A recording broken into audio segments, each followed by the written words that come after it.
Эрхэм сонсогчдоо үе үеийн ухаантнуудаас суралцсан нэвтрүүлгийнхээ энэ удаагийн дугаараар Оросын холбооны улсын сэтгэл зүйч, мэдрэлийн эмч, эмчилгээний өөрийн гэлсэн аргаараа олон хүнийг эрүүл болгож, амьдралаа дээшлүүлж, аз жаргалыг мэдрэхтэн тусалсан эмч Синельников Валерий Владимировичийн өөрийнхөө өвчнийг хайрлах хэмээх номыг бүрэн ихээр нь та бүхэндээ хүргэх гэж байна.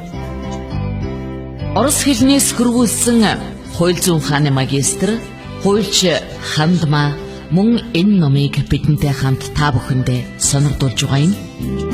Синельников өмнөх үгдээ бичгтээ энэ ном бол миний оюутан байхаас эхэлсэн судалгааны үр дүн юм а.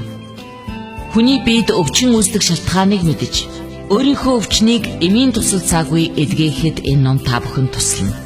Ингээд энэ номонд өгүүлсэнийг туйлын үнэн гэж та бүхэн хүлээж авах хэрэггүй. Номын аль нэг хэсгийг хүлээн зөвшөөрөхгүй байж болно. Гэхдээ энэ аргыг өөртөө туслах загвар, зэвсэг гэж хүлээн аваарай. Мэдээж танаас өөр таны зовлон бэрхшээлийг хамгийн сайн ойлгох хинч байхгүй шүү дээ гэж бичсэн байна. За ингээд өөрийнхөө өвчнийг хайрлах хэмээх энэ номыг та бүхэн маань анхааралтай сонсож, Хандмаагийн хэлснээр аз жаргалтай эрүүл амьдрах боломжоо нэмэгдүүлж, их дэлхийгээ энх тайван амар амгалан үрд оршин байлгахын төлөө амьдарцгаая. Та бүхэн номоо тухтай сууж анхааралтай сонсноо. 2 дугаар ном. Номын энэ хэсэгт хүний аливаа өвчин ямар шалтгаанаас үүсдгийг бид харуулахыг хичээж байгаа билээ. Үүнийг өөрийнхөө дотоод шалтгааныг олоход ашиглаж өөртөө ажиллахдаа хэрэглээрэй. Үргэлжлэл. Хүүхдийн өвчин.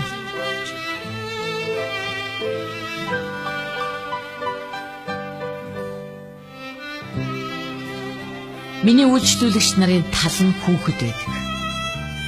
Хэрвээ хүүхэд том болсон бол би тэдэнтэй шууд харилцдаг. Надад хүүхдийнхээ идэхийг хараад эцгийнх нь өөрчлөгдөж байгааг харах сайхан байдаг. Хүүхдүүдтэй ажиллах юм амархан сайхан шүү дээ. Эцэг их, хүүхэд мэдээлэл, энергийн түвшинд, харилцааны түвшинд нэг цул гэдэг нь аль хэдийнэ тогтоогдсон билээ. Надаас байнга эмчээ, хүүхэд бидний харилцааг яаж мэдэх вэ? Бид түүний хажууд юусоо хэрэлддэггүй, бүх юмаа түүнээс нуудаг гэж асуудаг л да. Хүүхэд аливаа асуудлыг заавал харах албагүй. Түүний далдах хумсарт өөрсдийнх нь эцгийн тухай, тэдний бодол, мэдрэмжийн тухай бүх үйлдэл хадгалагдаж байдаг. Тэд бүхнийг мэдэж байдаг. Зөвхөн үгээрээ илэрхийлж чадахгүй учраас л өвдөж, сонин зан ааш гаргаж байдаг. Олон хүн хүүхэд эцгийнхээ нүглийг үрдэгэ гэж ярихыг сонссон байх. Үүнийг маш сайн ойлгох хэрэгтэй. Хүүхдийн өвчин гэдэг нь эцгийнхээ бодол, үйлдэлийн тусгал юм шүү. Хүүхэд өвдөж байгаад тэдний буруу гэж юу байхгүй. Хүүхдийн өвчин бол гэр бүлд өгч байгаа дохио. Хүүхэд өвдлөө. Энэ бол эцэг эхт нь өөрсдийгөө харилцаагаа өөрчлөө гэсэн дохио. Гэтэл эцэг их үүнийг хүлээж авахынхаа оронд хүүхдээ энэ тариагаар бөмбөгдөөд жижигхэн эсийн бүтцийг нь хордуулж эхэлдэг нь харамсалтай юм. Хүүхдүүд эцэг ихээ сонгодог. Эцэг ихч хүүхдээ сонгодог. ертөнц хүүхдэд бусдаас хамгийн илүү тохиромжтой эцэг эхийг сонгож өгдөг гэж хэлж болно. Эцэг их хүүхдийнхээ эрэм талыг илэрхийлдэг. Хүүхдийн далдах хумсарт эцэг эхийн бодол, сэтгэл агуулгадж байдаг. Хэрвээ эцэг эхийн бодол, сэтгэл хүчирхийлэлтэй бол хүүхэд эрэм талаа нэгтгэж чаддаггүй. Ингээд өвдөж юм уу? Эсвэл хачин сонин ааш араншин гаргаж түүнийгээ илэрхийлдэг ажээ. Иймээс эцэг эх нь ертөнцид яаж хандаж, бие биедээ яаж хандаж байгаагаас тэдний үр удмын эрүүлэнх хувийн амьдрал хамаардаг. Нэг жишээ хэлье. Нэг хүүхэд ундаг, татдаг өвчтэй гэлээ. ангаах ухаан энд ямар ч нэмэргүй. Эцэг нь анхны үзлэгт ирэхэд би түүнд та маш хартай хүн бололтой. Хардалт хүнд далд ухамсрын төрөмгийллийн асрах цэнийг өгч байдیں۔ Таны эмэгтэй хүнтэй харилцаа тасрах үед Бурхан үнийг өөрчлөх боломж өгсөн боловч та өөрчлөөгүйгээр үл барам маш их хүчирхийлэл өөрөөсөө гаргасан байна. Үүний дүнд таны анхны гэрлэлтийн хүүхэд гар дамжиж, энэ гэрлэлтийн хүүхэд ундаг татдаг өвчтэй болж, хүүхдийт нь далд ухамсар, эмэгтэй хүнийг болон өөрийгөө устгах програмыг хүрээлж байдаг юм байна. Гэхэд тэгээд юу хийх вэ? Гэлээ. Хардах бодлоосоо чөлөөлөгдөж, ингэж чадах таны чадвар л хүүхдийг эдгэнтэй. Чухам яаж? Үүнийг зөвхөн та өөрийгөө эхнэр хүүхдээ хайрлаж сурвалж хийж чадна. Хардалт бол хайр биш шүү дээ. Энэ бол өөртөө итгэдэггүй шинж. Эхнэрээ өөрийнхөө өмч биш, тусгал минь гэж хүлээж ав. Эмэгтэй хүнд гомдож, хардаж, үзэн ядаж, мөн өөрийнхөө эр хүн гэдэгт эргэлзэж явсан бүх амьдралынхаа түүхийг эргэж сөхөж хар. Тэгээд Бурханаас өөрийнхөө гаргаж ирсэн бүх төрөмгийллийн өмнөөс уучлал гуйгаад амьдралдаа таарлаж байсан бүх эмэгтэйд тэд танд яаж ч хандаж байсан хамаагүй талархаарай. Бас нэг чухал зүйл бол Бурханаас таныг, таны үр хүүхдийг, таны цаашдын үр удмыг, хүнийг хайрлаж сурахыг гуйгаарай.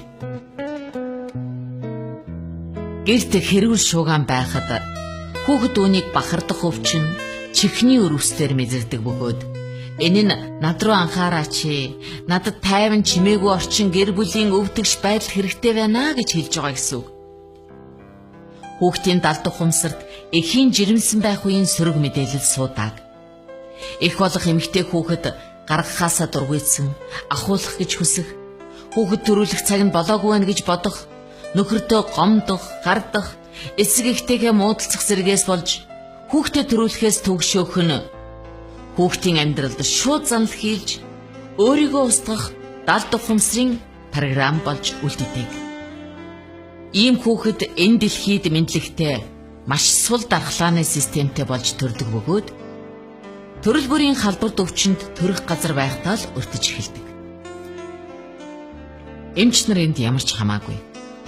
Шалтгаан нь хүүхдэд ч эцэг эхтэд байгаа. Тиймээс шалтгаанаа мэдэрч, наминчилж, өөрийгөө цэвэрлэх, шүүдэс загтнаа, харшил, хүийн халдвар, гэдэс гүйлгэх. Энэ нь эцэг эхийн жирэмсний үеийн болон төрөлтийн дараах сөрөг бодлын үр дүн юм аа. Хүүхдэд бүх төрлийн айдас байхад шалтгааныг нь мөн эцэг эхийн үйлдэлээс хайх хэрэгтэй. Нэг удаа намайг нэг айл хүүхдээ айлсаа салах эмчилгээ хийлгэхээр дуудсан юм. Гэтэл их нь өөрөө гэрээсээ хол явхаас ч айдаг. Эцэг нь хард эмэгчин байлаа. Тэгэхээр хэнийг эмчлэх болж байна? Нөхрөөсөө салахыг хүсдэг нэг эмэгтэй үргэлж юмнаас айдаг охиноо дагуулж ирсэн юм. Тэгвэл хүүхдэд эцгээ алдах нь ямар байх вэ? Эс хамгаалалт. Эхтэн сөрөг бодол төрснийг охин мэдэрч өөрийнхөө айдсаар өөрийгөө аюултай байдалд орлоо гэдгээ илэрхийлжээ. Үр хүүхэд эцэг эхээсээ хамааралтайг хамгийн тод харуулдаг зүйл бол архинаас гарах эмчилгээ юм. Эцэг эхчүүд насан турсан хүүхдийг минь архинаас гаргаж өгөөч ээ. Тэд өөрсдөө гарахыг хүсэхгүй байна гэж ирдэг.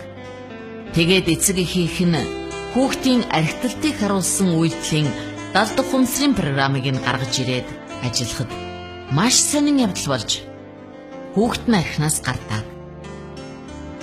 Энэ бүлэгт болон өмнөх бүлгүүдэд хүүхдийн өвчний тухай маш олон жишээ би бичсэн. Үүнийг төсгөлгүй үргэлжилж болно. Гэхдээ насанд хүрсэн хүмүүс бид ганц л энгийн үннийг ойлгох хэрэгтэй. Хэрвээ гэр бүл хайр, энх тайван, өвдөгч байдал ноёрхдог бол таны хүүхэд эрүүл тайван өсөх болно. Эцэг эхт нь багаж хэлсэн зохицолгүй бодол байх юм бол хүүхдийн үйлдэл, эрүүл мэндэд шууд нөлөөлж өөрчлөгддөг. Яагаад ч юм хүүхэд бол том хүнээс тэнэг. Тэднийг бид сургаж явах ёстой гэдэг ойлголт тогтжээ. Гэтэл хүүхдүүдтэй ажиллаад би тэд биднээс илүү мэддэг гэдгийг нотолсон. Хүүхдүүд бол нээлттэй систем.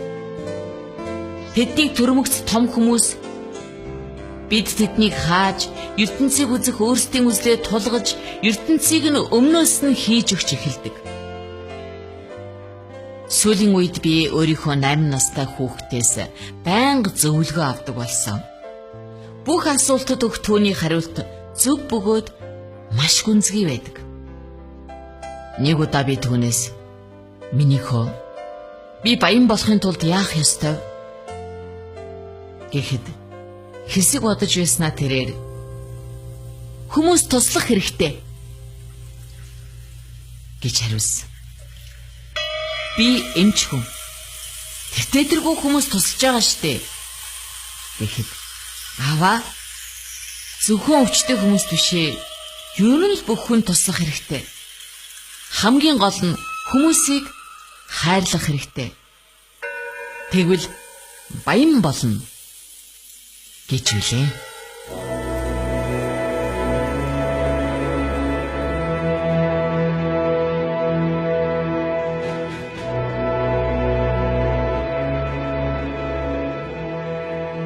Эрхэм сонсогчдоо, Радио FM 170.5 та бүхэнд Оросын холбооны улсын сэтгэл зүйч, мэдрэлийн эмч, эмчилгээний өөрийн гэсэн аргаараа олон хүнийг эрүүл болгож, амьдралаа дээшлүүлж, аз жаргалыг мэдрэгтэн тусалсан эмч Синельников Валерий Владимировичийн өөрийнхөө өвчнийг хайрл хэмээх номыг бүрэн ихээр нь сонсголоо. Энэ номыг уншигчийн сэтгэлээр нэвтрүүлгээ өндөрлөё гэж бодож байна. Бодлоо ажиглал. Таны үг болон илэрдэг. Үгээ анзаар. Таны үйлдэл болон харагддаг. Үйлдэлээ хар. Таны зуршил болон хэвшдэг. Зуршлаа таньж мэд. Таны зан чанарыг бий болгодог. Зан чанар таны хувь тавиланг бүтээдэг хэмээн Франк Оудлуу хэлсэнчлэн үнэхээр хэлсэн үг, хийсэн үйлдэл бүхэн маань бидний амьдралын алдаа оноог дагуулдаг юм байна гэж энэ номыг уншиж сэтгэлдээ бичсэн байна. Тийм ээ. Бид бодлоо ажиглаж, үгээ анзаарч, үйлдэлээ харж, зуршлаа таньж, зан чанар, хувь тавилангаа бүтээцгээе гэж нэвтрүүлгийн хамт олон та бүхэндээ уриалж байна. Бидэнтэй хамтарч энэ номыг орчуулж, өөрийнхөө номыг олон түмэндээ хүргэсэн хуульч, хууль зүйн ухааны магистр Хандмаа танда талархснаа илэрхийлье. Үе үеийн ухаантнуудаас суралцъя хэмээх энэ нэвтрүүлэгтэй хамт байж, дугаар болгоныг нь анхааралтай сонсож, дотоод сэтгэлээ нээж, өөрийгөө амар амгалан, аз жаргалтай, эрүүлэнх, сайн сайхан болгох шалтгаан бүхнийг хайж байгаа сонсогч та бүхэндээ баярлснаа илэрхийлж байна. Бид дараагийн олон сайхан номуудаар та бүхэнтэйгээ дахин уулзах болно. Радио нэвтрүүлэг хүртэл баяртай. FM 170.5